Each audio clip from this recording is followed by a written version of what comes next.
Move away from her. Nobody listened. The 5 men simply tightened the circle. The woman trapped between them stood beneath the broken neon sign of an old record shop, one hand wrapped around the strap of a worn leather satchel. She hadn't screamed, hadn't begged, hadn't even raised her voice. That seemed to irritate them more. "Did you hear me?" Tavik Brel sneered. "Give me the camera." The young woman looked at him calmly. "No." His 4 friends laughed. Rainwater ran along the pavement of Greyhaven's Lantern Quarter, carrying reflections of restaurant signs and passing headlights through the midnight streets. Dozens of people were nearby. Nobody came closer. A few watched from beneath umbrellas. Others hurried past. Everyone knew Tavik Brel and his friends. Their fathers owned construction companies, restaurants, nightclubs, and enough political connections to make ordinary people think twice before becoming involved in their problems. Tavik stretched out his hand. "Last chance." The woman said nothing. One of his friends, Corin Doss, reached toward her satchel. She moved backward. Another blocked her. 5 against 1. Then an unfamiliar voice entered the narrow street. "You have 10 seconds. The laughter stopped. Every head turned. A tall man stood beneath the awning 20 feet away. Black overcoat, dark suit, no umbrella. Rain touched his shoulders while 2 equally serious men remained several steps behind him. He didn't shout. He didn't need to. Tavik's face changed immediately. Because while most of Greyhaven knew Tavik Brel's family, everyone knew the man standing in front of them. Bastien Crow. To newspapers, he was the private owner of Crow Maritime and one of the city's most influential businessmen. To people who understood Greyhaven after midnight, he was something else entirely. The head of a criminal organization powerful enough that even rival families avoided unnecessary conflict with him. Bastien looked at the 5 men. 9. Corin stepped backward first. Tavik stared at him. "What are you doing?" 8. Another man moved. Tavik tried to recover his confidence. "Mr. Crow, this has nothing to do with you." 7. The woman finally looked toward Bastien. No recognition appeared in her eyes. She clearly had no idea who he was. That interested him. 6. Tavik swallowed. "We were only talking." Bastien glanced at the way 5 men had surrounded one woman. "I've seen friendlier conversations at tax audits." One of Bastien's men almost smiled. 5. The circle broke. Corin moved toward the curb. Maceo Venn followed. Silas Quaid raised both hands. Jory Pak muttered something and backed away. Only Tavik remained. Pride held him in place even after courage had left. Bastien's expression never changed. 4.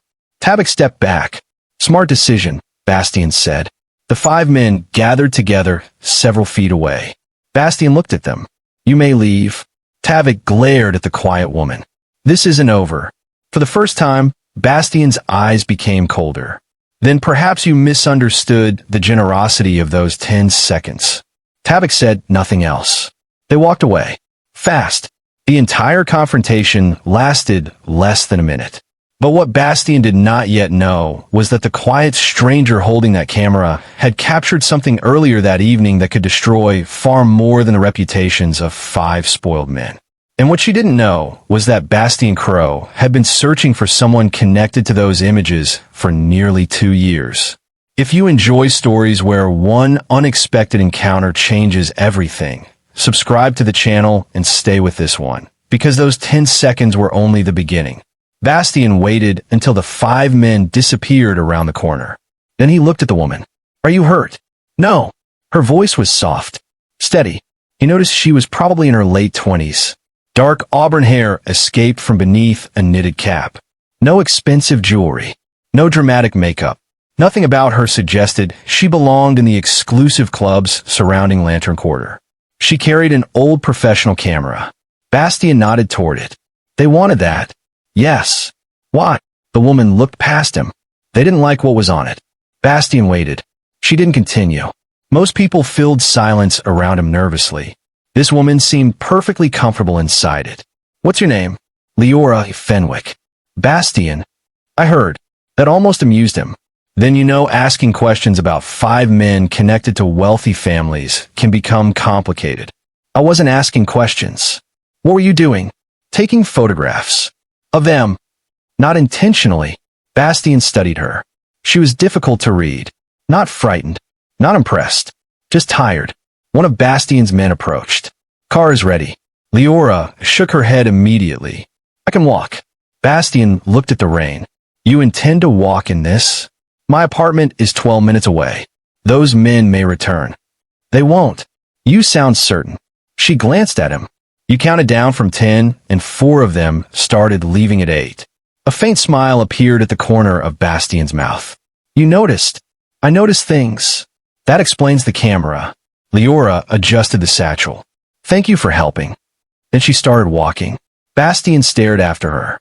His security advisor, Nolan Vey, stepped beside him. That went well. Bastien looked at him. "She just walked away." "Yes. People don't usually walk away while I'm speaking." Nolan shrugged. "Perhaps personal growth begins tonight." Bastien ignored him. His eyes remained on Leora until she disappeared beneath the streetlights. What were the Brell boy and his friends doing here? Nolan's expression changed. They attended a private event at Rosethorn Hall. Who's? Denton Rusk. Bastien's slight amusement disappeared. That name mattered. Denton Rusk had built a public reputation as a property developer.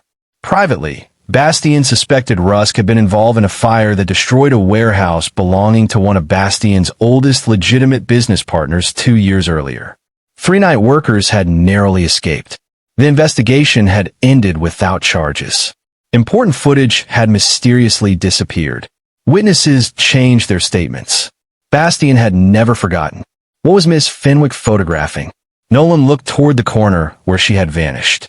I suppose that is the interesting question. Leora's apartment occupied the 3rd floor above a repair shop in Greyhaven's oldest neighborhood. She locked the door behind her. Only then did her hands begin shaking. She set down her camera, pressed both palms against the kitchen counter. Breathed. She had been calm outside, because panic never helped while danger was still happening. Her grandmother had taught her that. Fear later, the old woman used to say. Think first. Leora had become very good at being frightened later. She removed the memory card, placed it inside a small envelope, then opened her laptop. The photographs began transferring. Most were ordinary. Streetlights, rain-on windows, musicians outside cafes, a father holding his sleeping daughter while waiting for a bus. Leora photographed ordinary life. She had never considered herself particularly talented. She simply noticed things other people walked past. That evening she had been commissioned by a local arts magazine to photograph Greyhaven after dark. At approximately 10:47 p.m., she passed an abandoned printing warehouse near Rosethorn Hall. A group of men stood beside several vehicles. Leora took a photograph because the old brick building reflected beautifully in a rain puddle. She took another, then another. Only later did she realize the camera had captured something happening behind the men. Large crates were being transferred between vans. One crate had fallen partially open. Inside were bronze plaques, architectural pieces, and what appeared to be artifacts removed from historic buildings. Greyhaven had been suffering a strange series of thefts. Church fixtures, museum storage pieces, copper reliefs, historical plaques. Objects disappeared before buildings scheduled for redevelopment were demolished. Most incidents were dismissed as opportunistic theft, but Leora had photographed Tavik Brell standing beside the crates. Beside him was Denton Rusk, the developer, and behind them stood a man Leora recognized from newspapers, a city planning official. One photograph showed an envelope changing hands. Another showed a crate marked with the symbol of the recently closed Calder Museum Annex. Leora stared at the screen, then understood why Tavik wanted the camera. Her phone rang. Unknown number. She ignored it. It rang again. Then a message appeared. Delete the photos. Leora stared at it. Another message followed. You don't understand who you're dealing with. She turned off the phone. Then she did something Tavik had not expected. She made 3 copies. One on a flash drive. One encrypted online backup. One sent to the editor who had hired her with instructions not to open it unless she contacted him. Leora had never thought of herself as brave. She simply disliked being told what truth she was allowed to keep. The following morning, Bastien sat inside his office overlooking Greyhaven Harbor. Cargo ships moved slowly beyond enormous glass windows. Nolan entered carrying a file. Leora Fenwick. Bastian continued reading a contract. Why do you have a file? You asked what she was photographing. I did not ask you to investigate her life. You were thinking it loudly. Bastian sighed. Tell me only what matters. 28. Freelance documentary photographer and part-time archival assistant at the Greyhaven Historical Conservatory. Bastian looked up. Historical Conservatory? Yes. Interesting.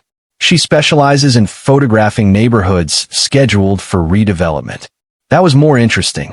Nolan placed several printed images on a desk. They're publicly available. Bastian examined them. Nothing glamorous. An old cobbler closing his store. Children drawing with chalk. A woman sweeping the steps of a century-old apartment building. A demolished theater photographed through a chain-link fence. One picture held Bastian's attention. An elderly man sitting alone inside an empty barber shop. The caption read, "Last customer left at 4:13. He kept the lights on until midnight." Bastian studied it. She wrote that, yes. What happened to the shop? Redeveloped. By whom? Nolan paused. Rusk Urban Holdings. Bastian leaned back. A pattern was forming. Find out whether Rusk has had complaints involving historical property theft. Already started. Bastian looked at him. Nolan smiled. Personal growth can wait. Meanwhile, Leora went to work as though nothing had happened. The Historical Conservatory occupied an old railway administration building filled with maps, photographs, letters, and architectural records. Leora spent the morning cataloging glass negatives. At noon, her supervisor approached. Someone is asking for you. Leora looked up. Tavik. He stood beyond the glass doors with Corin. Security would not allow them inside without an appointment. Leora's stomach tightened. Her supervisor frowned. Friends. No. Would you like me to call someone? Leora considered it, then nodded. Police. Tavik apparently read her lips through the glass. He smiled, then held up his phone. Leora's phone buzzed. You really want to make this difficult? She didn't reply. Tavik sent another. Your employer receives half its restoration grants through foundations connected to my father. That changed things. Not because Leora feared losing her job. Because 23 people worked inside the conservatory. Their livelihoods had nothing to do with her photographs. Tavik knew exactly where to apply pressure. Then another man walked through the building's entrance. Bastian Crow. Tavik's smile vanished. Again, Leora closed her eyes briefly. Of course, because apparently one terrifying coincidence had not been enough. Bastian walked toward the security desk. Tavik intercepted him. Mr. Crow. Bastian glanced at him. Tavik, we were just leaving. You only arrived. Tavik's face tightened. Bastian looked toward the phone in his hand. Threatening cultural institutions before lunch? I have no idea what you mean. Bastian nodded. Then we agree that their funding should remain completely unaffected by whatever disagreement you have with Miss Fenwick.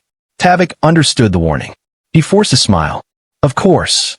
Then he and Corin left. Leora approached Bastian. Do you follow everyone you rescued? No, just me. I was invited here. She raised an eyebrow. A curator hurried over. Mr. Crow, thank you for coming. Leora looked from one man to the other. The curator smiled. Mr. Crow's foundation is considering funding the restoration of the East Archive. Leora glanced at Bastian. Convenient. I arranged that meeting 3 months ago. The curator laughed nervously. Bastian didn't. Leora realized he was telling the truth. After the curator left, Bastian lowered his voice. What did Tavik photograph last night? Leora froze. You mean what did I photograph? Exactly. How did you know? Men like Tavik rarely surround strangers because they dislike street photography. Leora looked around. This isn't the place. Agreed. I'm not giving you the card. I didn't ask for it. You were about to. I was going to ask you to show me the images. Difference. A significant one. She studied him. Why do you care? Bastian hesitated. Because the truth involved history he rarely discussed. 2 years ago, a warehouse burned near East Pier. I remember.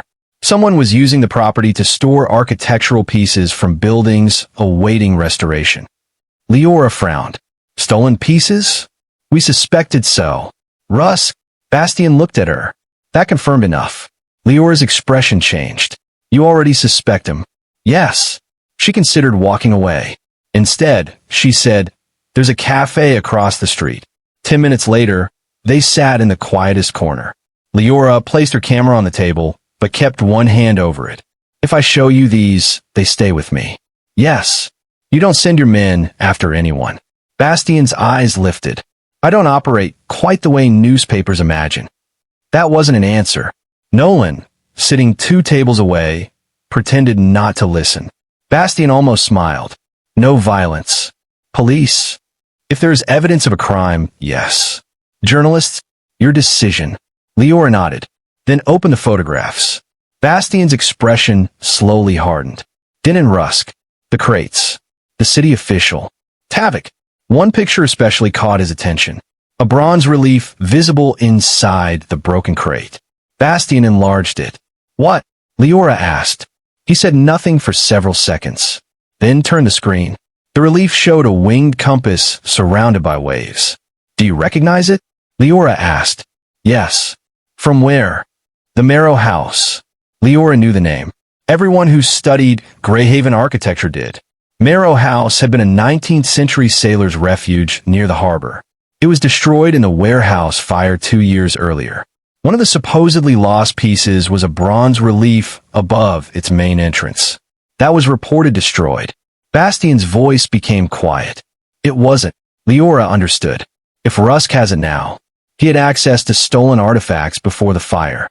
And the fire removed evidence. Bastian looked at her. It suggests that. Not proves. Suggests. Leora appreciated the distinction. What happens now? We make copies. Already done. His eyebrow lifted. 3. For the first time since sitting down, Bastian smiled. I really do like the way you think. Leora ignored that. I want the conservatory protected. It will be. My editor too. Yes.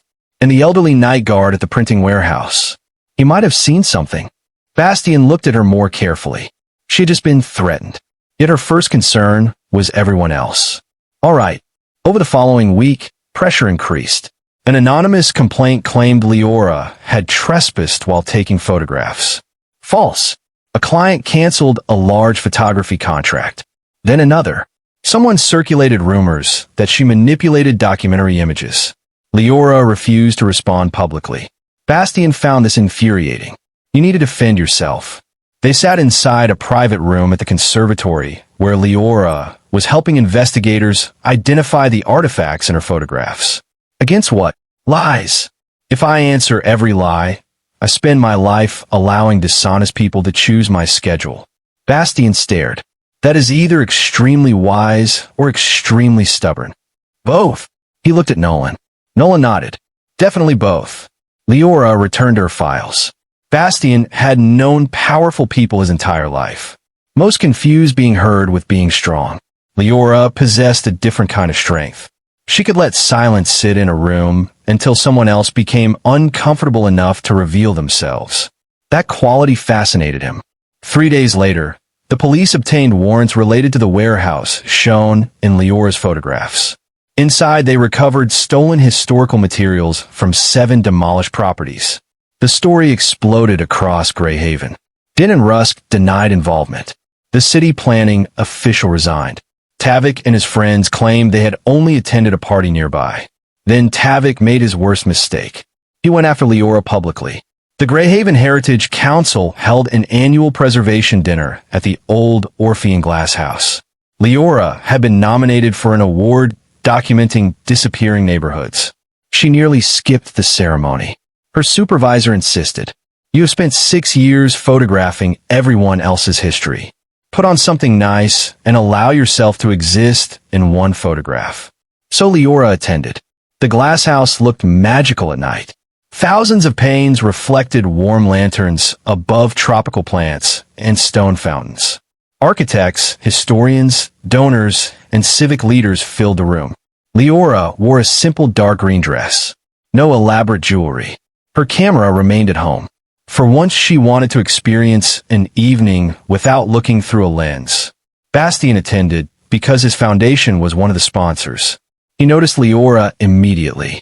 She was standing alone beside an enormous fern, clearly considering escape. He approached. "You look suspicious." She glanced at him. "I'm hiding. Poorly. I'm a photographer. Usually I'm behind everyone. You were nominated for an award." "I know. Very inconsiderate." He smiled. Their conversation was interrupted by applause near the entrance. Din and Rusk had arrived. Leora's expression changed.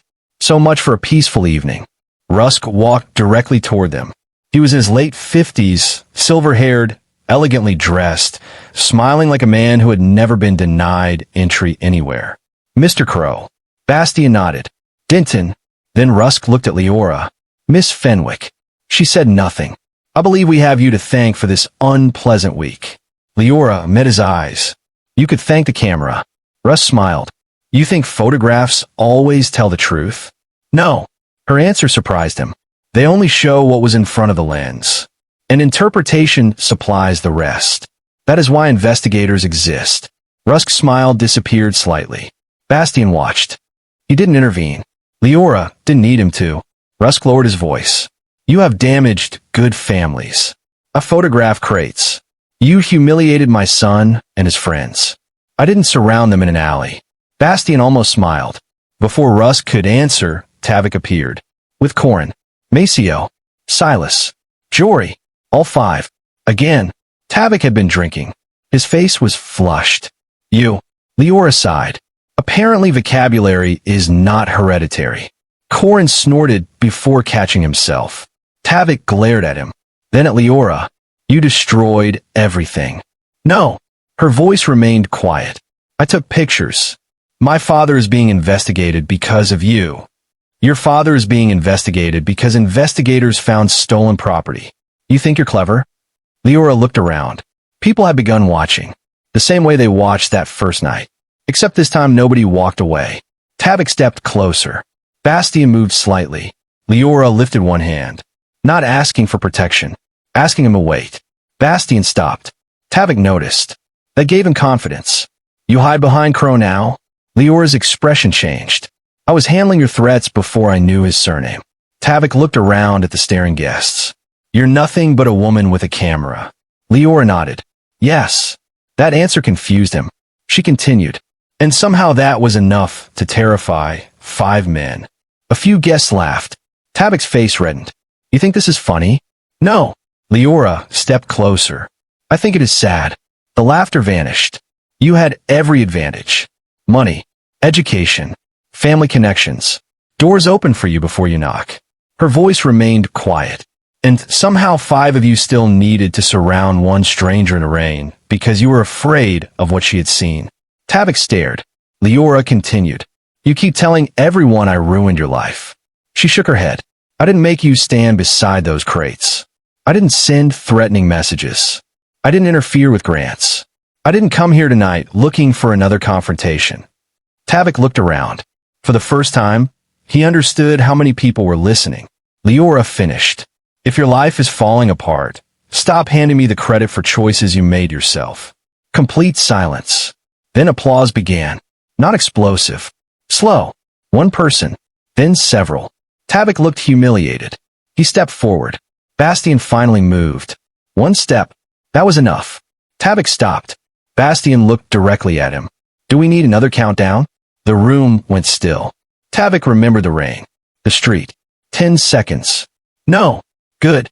Bastian's voice remained calm. Because the first one was courtesy. Tavik turned away. His friends followed. Din and Rusk remained behind. He looked at Bastian. "You enjoy this?"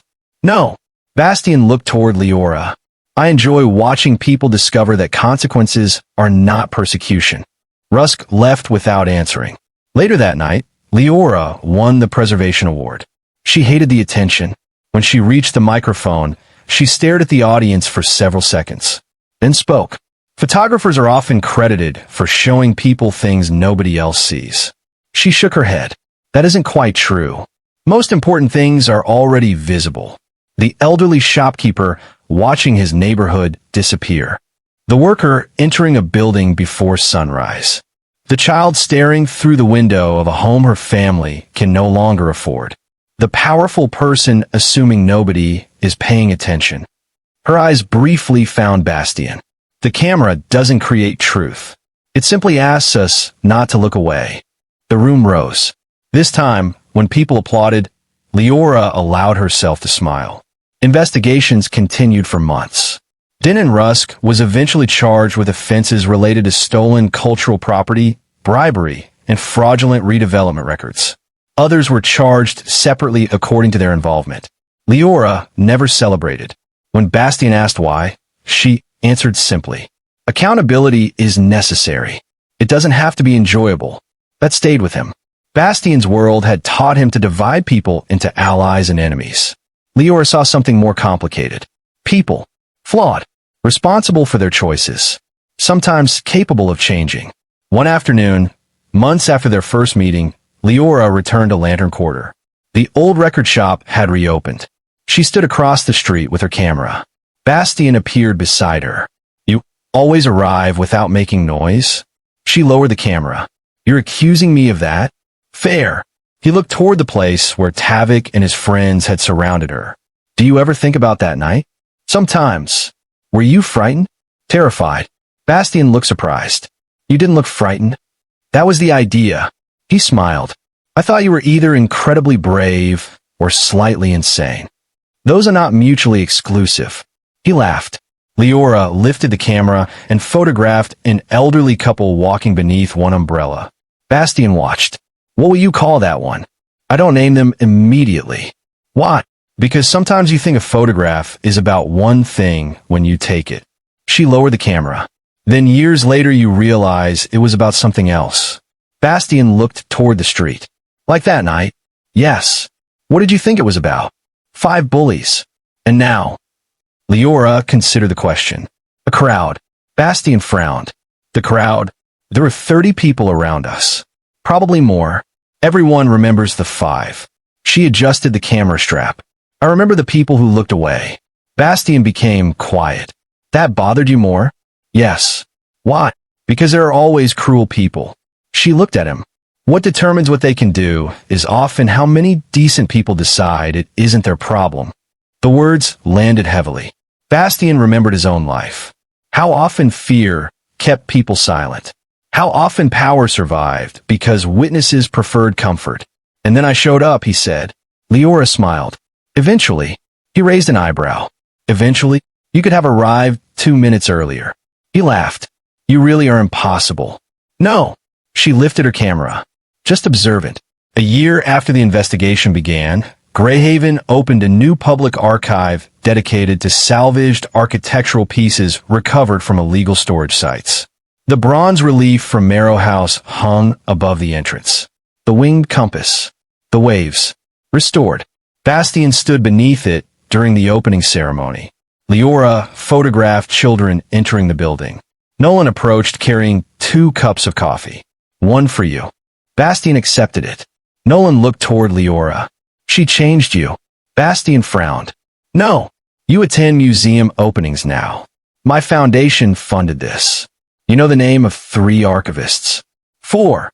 Nolan smiled. "Exactly." Bastien ignored him. Across the hall, Leora noticed a teenage boy standing alone near a display. He wore an oversized jacket.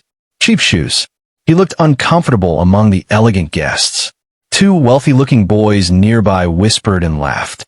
Leora watched. Before she could move, something unexpected happened. Tavik Brell stepped between them. Bastien's expression hardened. Tavik had changed over the previous year. His father's legal troubles destroyed much of the family's social standing. Several friends disappeared. Cora moved away. The 5-man group had fractured. Tavik now worked for a restoration contractor as part of an apprenticeship his grandfather had arranged. Nobody trusted his transformation completely, especially Bastien. Tavik looked at the 2 boys. "Leave him alone." They stared. One laughed.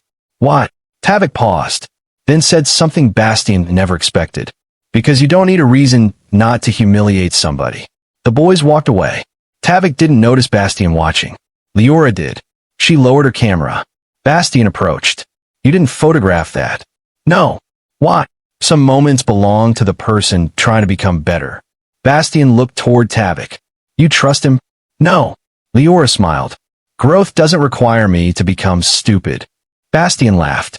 But I noticed.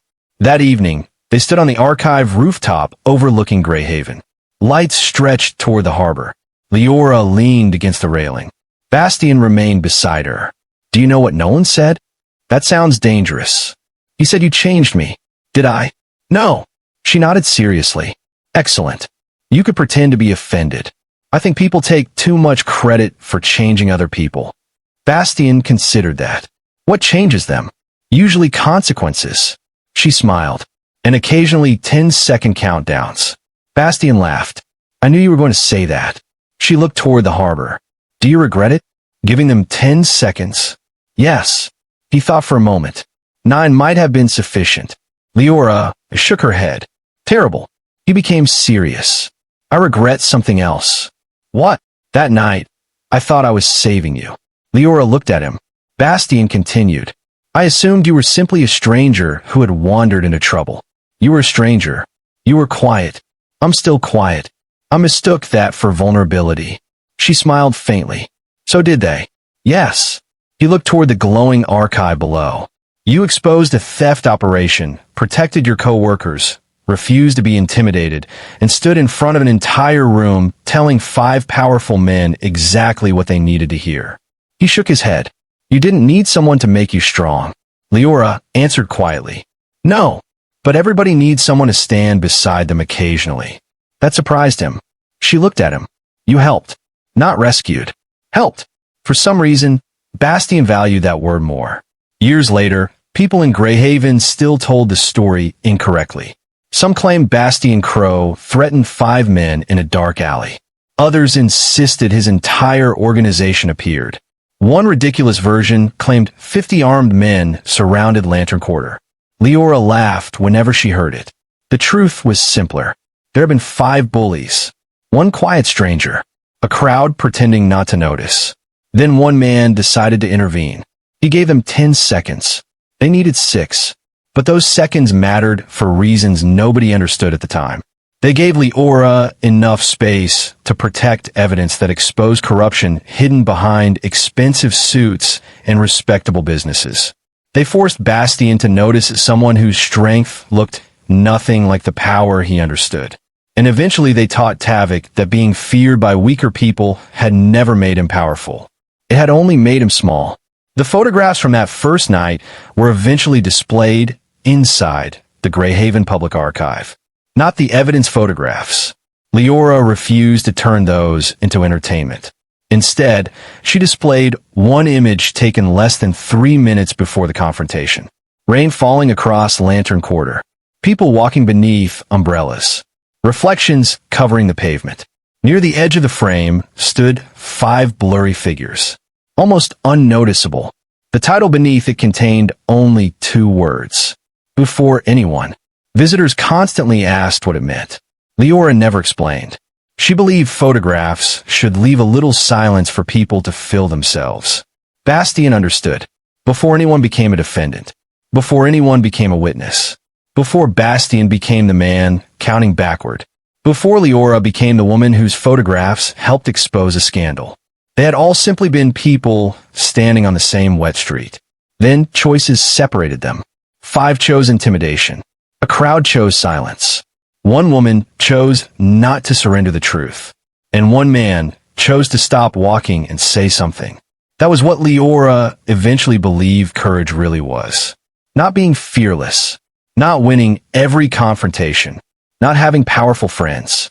Courage was the moment between noticing something wrong and deciding whether you would pretend you hadn't seen it.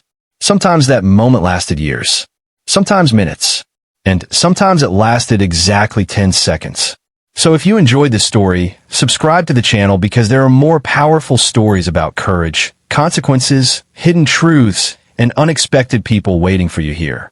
And before you go, tell me in the comments which moment stayed with you the most. Was it the opening, when 5 men surrounded Leora and Bastien calmly told them they had 10 seconds? Was it when Leora stood in front of an entire room and reminded Tavik that she had not destroyed his life, his own choices had? Or was it the moment a year later when Tavik finally defended somebody weaker than himself, proving that consequences can sometimes become the beginning of change? Like the video, if you believe staying silent can sometimes give cruelty more power than it deserves. Share this story with someone who believes quiet people are weak. Because the loudest person in the room is not always the strongest. Sometimes the strongest person barely raises her voice. She simply refuses to move.